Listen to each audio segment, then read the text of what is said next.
Hey everybody out there, welcome back to this week's Dark Avenger Comic Book Review Part 2. We are doing Marvel now. This is the Marvel part basically. We got a lot of Marvel books. Oh yeah. Winter Soldier issue 8. The long and short of it, Natalia is in the hands of the sleeper agent, and the sleeper agent knows that Natalia was a sleeper agent at one time, and he takes the scientist that was brainwashing all of the sleeper agents, and basically he's going to brainwash Black Widow back to the way she used to be, and by the end of the book that's exactly what happens, while all around the world Bucky is trying to find Natalia, and he's having very little success, but he is getting ahead. Towards the end of the book he gets closer to finding her, but looks like in the next issue though, that's basically the brunt of this. There's a lot that happens in between, but that basically is the long and short of it. That's how it felt in this issue. Next issue, it's going to probably be Black Widow versus That's a nice Winter Soldier. Really good book. I'm really enjoying Winter Soldier. It's not going to be relaunched, guys, so it's going to keep going in numbers. Really enjoyable. I'm going to hold on to it for a while longer. It's not really tripping over itself. I thought maybe by now it would start tripping over itself if it was really one of those books that wasn't going to stick. It's doing a really good job. I would definitely say give it a look. This is the real quick version of it. Really not too much happens here, but enough happens that it's a really good read, and there's a lot of stuff in between that Bucky goes through that you might want to read the issue for. Next we have the Avengers, number 28, AVX tie-in. And the long and short end of it, once again, it's the Red Hulk versus the Phoenix 5. And how does that turn out? It does not turn out good. I figured. It basically happens right before the issue where Namor Wait, goes on his rampage? Or? goes on his rampage. And the artwork's pretty okay. I didn't really enjoy it, especially the picture here of the Hulk's face where his nose looks like a tiny little raisin. Let me see that. Oh my god, what? Yeah, I did like what Red Hulk said at the very end. If Cyclops isn't willing to kill, he's already lost this war. And he says right here, Scott Summers just lost this war because he didn't kill Red Hulk by the end of the issue. But yeah, Red Hulk gets, the cover says it all. It's Red Hulk versus the Phoenix 5, but it doesn't bode well for the Red Hulk. There's a bunch of dialogue in between. I gave you the long and short of it. These tie-ins, I'll tell you guys the truth, they're starting, a couple of them are worth reading, and a couple of them are just extras. This was one of those extras, and it really just, you know, it's like, I just want the Avengers to have their own story again, because these are just tie-ins that just aren't relevant or necessary. This was irrelevant and unnecessary in my mind. This part. I was gonna say the same thing, because doesn't it kind of spoil what's happening in Avengers versus X-Men? No, because it's a tie-in. No, it's like saying wow. But it's just, I mean, let's say somebody's not reading Avengers versus X-Men. This book is going to have no impact on them whatsoever. They're not really going to enjoy it. This was a book that, in my opinion, if you really aren't a die-hard or a completionist, you could skip it. Plus, it was a free digital copy. Yes, anything $3.99. It's Dark Avengers issue 178. In the present, it's the Dark Avengers versus, oh my god, why are these names? I love names. Everybody has a name. Everybody has a name, and this guy's name is really pissing me off. I mean, cheers, everybody knows your name. Versus Sultan Magus. And it turns out that there's something going on between all the Dark Avengers. They have some type of a plan, and Luke Cage and Scar are definitely going to keep their wits about them, because they better watch out, because it looks like the Dark Avengers have their own agenda going on. And Who's yeah, that? that's the Dark SpiderMan. Oh wow, that's awesome. It's okay. Kinda.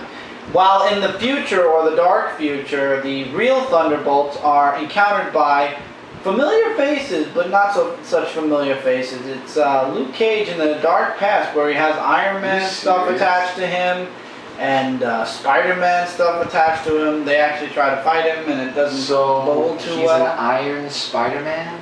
Yeah. So far the story is not really that strong. It has its little moments here and there where you actually want to hold on to the book. So I really do want to hold on to the book to wait and see when the Thunderbolts actually make it back to the present, and it's the Dark Avengers versus the actual Thunderbolts. But to be quite honest, the story is like one of those manic heartbeats. It's beating really fast. It could flatline at any moment. And this story is keeping the little beat of hope.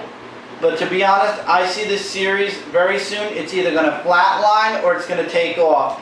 And because I'm the Dark Avenger, and because I really enjoyed the Dark Avenger series, like when it was an ongoing until it was canceled at issue 12 and stuff like that. I did enjoy reading about that, and knowing Luke Cage is now leading the Dark Avengers, I hope that it picks up because it's really good, and it's the title has its potential. Let's put it that way and leave it at that, and let's just hope for the best. Astonishing X-Men 52, we find out a lot. It doesn't continue the story much. It actually rewinds and it goes back to the very beginning, and it shows the story on Karma's side. And let's just say, and I'm going to spoil this book because that's how I'm going to explain this book to you guys. Karma is not in control of herself. Somebody is controlling Karma. So Karma's not the bad guy that we all thought she was from issue 48-ish or 49. It turns out somebody's controlling Karma and making it look like Karma's doing all of the bad things that are going on. And it goes through a lot of her past, and where she's like, I always was controlled, I just want to be free. And it turns out here this woman comes who's actually controlling her, and now she has control over her. And at the end of the last issue, we saw Karma behind the tree, and then Logan or Wolverine exploded. In this issue, it explains exactly what really happened before Wolverine saw Karma, and who really blew up Wolverine's stomach. And Karma gets taken away to be continued. So it turns out Karma's not really the bad guy after all. It turns out somebody else is. Let's hope that the rest of the X-Men on Wolverine's side find out before it's too late for Karma and are able to save Karma. Really good story. I've been loving it since I started picking it up again. More because it's Wolverine's side, and I don't give a crap what anybody says about issue 50. It's still a good ongoing X-Men series. Here you go.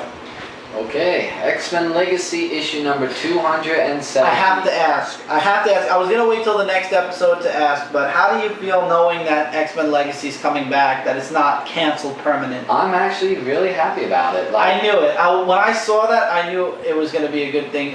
We're talking about Marvel release, teaser images for all the books they're bringing back. This is one of them. And this is one of them. They're canceling it. Everybody thought that was the end for Legacy. It turns out X-Men Legacy, at least, will be coming back and that puts a in November.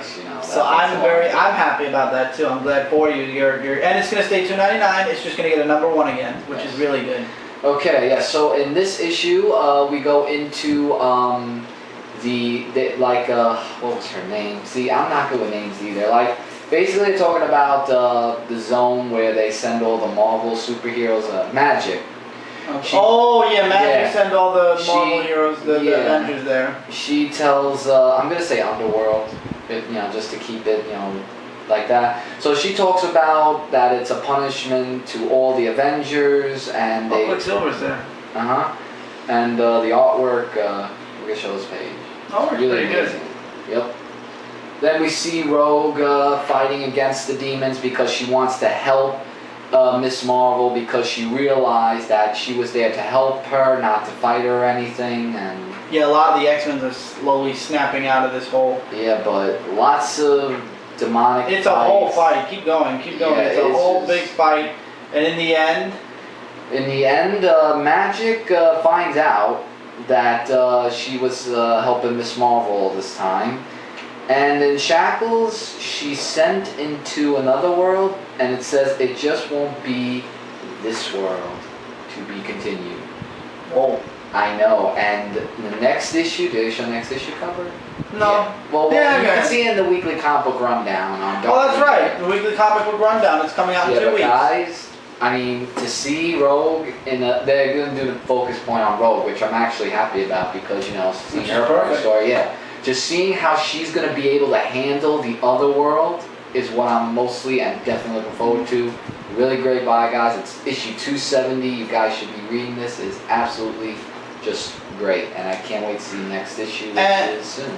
And speaking of the teaser images Marvel released, stick around on Dark Avenger Inc. Myself and Michael will be doing a video talking about all the teasers that Marvel released over the past week, from the end of July to the very beginning of August. But seeing them relaunch it puts a smile on my face. I'm glad that they did. Amazing Spider-Man 690. It turns out there's one more part to...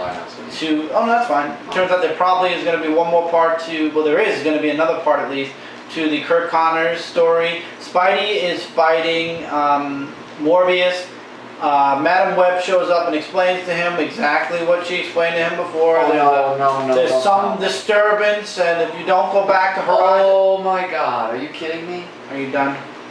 If you don't go back to Horizon Labs, you're gonna regret it. And she says, "Note, I said I didn't mention you won't live to regret it."